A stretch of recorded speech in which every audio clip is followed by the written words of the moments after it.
வணக்கம் நமச்சிவாய. இன்னைக்கு நைட் என்ன டின்னர் பார்த்துருவோமா? ரெடி ஆயிடுச்சுங்க.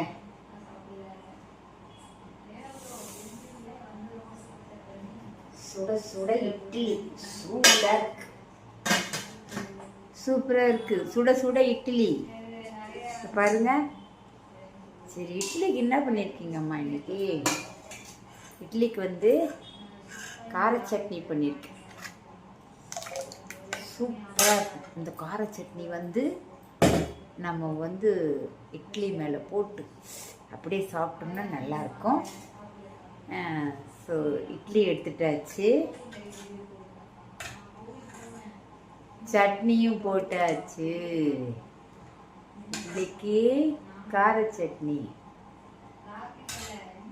இட்லியும் கார சட்னி ரெடி.